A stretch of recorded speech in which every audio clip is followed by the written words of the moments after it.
नमस्कार, मैं विनय मिश्रा। बहरों को सुनाने के लिए धमाकों की जरूरत होती है। यह ऐतिहासिक कथन देश के महान क्रांतिकारी भगत सिंह द्वारा 8 अप्रैल 1929 को दिल्ली की सेंट्रल असेंबली में बम फेंकने के बाद कहा गया था। उन्हीं की तर्ज पर बिहार के इस लाल ने जब न्याय और इंसाफ के लिए गोली चला दी और मौत को अपने गले लगा लिया। क्या अब इस देश में सवाल पूछना अपने लिए खुद समस्या पैदा करना हो गया है? क्या इस देश के लिए न्यायालय में इंसाफ के लिए जगह नहीं है? क्या मानव अधिकार जैसी संस्थानों को दफन किया जा रहा है? क्या अब पुलिस खुले आसमान के नीचे इंसाफ करेगी? इस देश में सिस्टम सुधार मांगना कभी कभी इतना भारी पड़ जाता है कि सवाल भी सिस्टम के रिकॉर्ड से गायब हो जाते हैं। बिहार के भोजपुर जिले के शाहपुर थाना क्षेत्र के बिलौटी का मामला पूरे जिले ही नहीं बल्कि पूरे देश में बवाल काट रहा है, जहां एक युवक भरत भूषण तिवारी सिस्टम और भ्रष्टाचार की भेंट चढ़ गए। उनका मानना था कि वादे करो तो निभाओ वरना वादे मत करो, लेकिन लगता है इस देश में एक नया नियम बन चुका है, सवाल पूछो तो तुम खुद समस्या बन जाओ। बताया जा रहा है कि उन्होंने गांव में आने वाले बाढ़, विस्थापन और भ्रष्टाचार जैसे पुराने मुद्दों पर आवाज़ उठाई थी। जवानिया गांव का वह इलाका जहां कथित रूप से फर्जी एनकाउंटर की गवाही देते नजर आता है, यहाँ रहने वाले विस्थापित परिवारों का कहना है कि भरत तिवारी से उनकी लड़ाई लड़ रहे थे। गांव वाले के मुताबिक बिजली, पानी, सड़क और दूसरी मूलभूत सुविधाएं दिलाने के लिए भरत लगातार प्रशासन के सामने आवाज़ उठा रहे थे।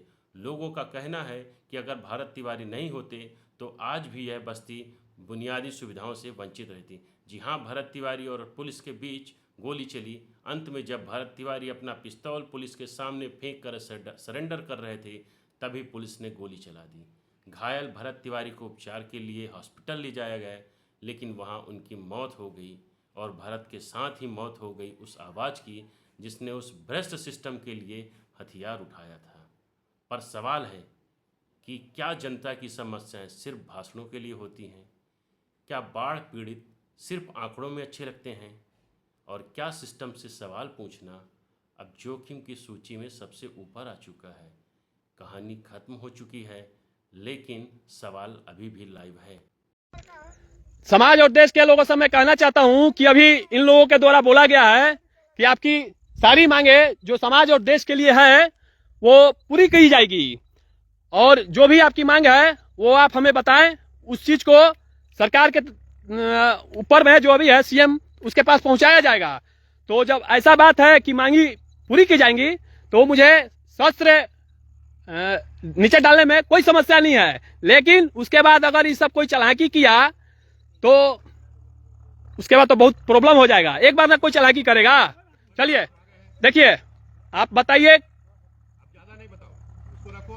पहले बताइए पूरी होगी मांग। ये यहाँ के डीएसपी हैं, इन्होंने बोला है। चलिए बताइए, ठीक है, मांगी पूरी हुई। चलो रखो उसको। क्या मांग है बताइए, रखो उसको। पहले बताइए। हथियार रखो। अभी नहीं होगा, मांग पूरा होगा। पहले सुन लीजिए। आप भी फिर से आप बोले ना कि बताओ। देखिए क्या मांग है, अब नहीं सुनेंगे ही, अब क्या सुनेंगे? मांग पूरी होवे नहीं करेगा, किसी के बसे में नहीं है।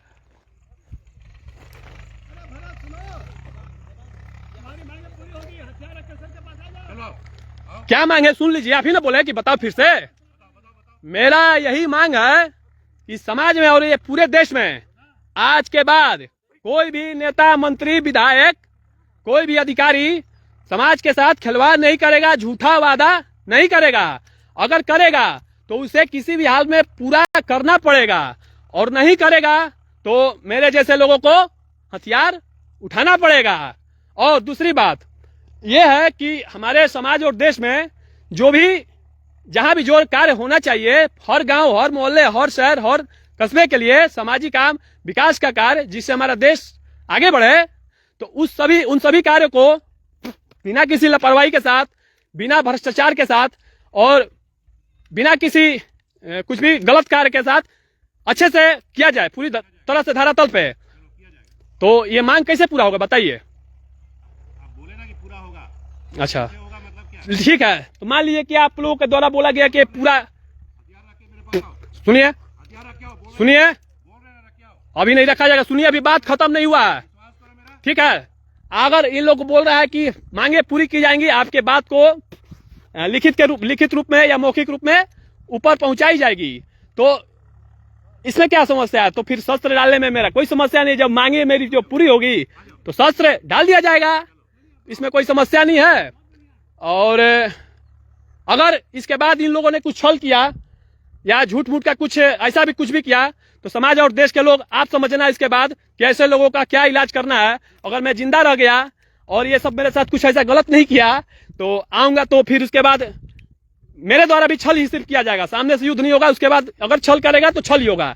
इसी के साथ मांगे पूरी होने का संभावना अब दिख रहा है और समाज में और देश में बदलाव आने का भी संभावना दिख रहा है यहीं से। तो चलिए हथियार रख दिया जाता है, लीजिए, भरोसा कीजिए। फालतू बोलेगा रे, क्या रख रहे साला, तब फेंक दे, रुकिए, लीजिए, हथियार इनको दे दिया गया और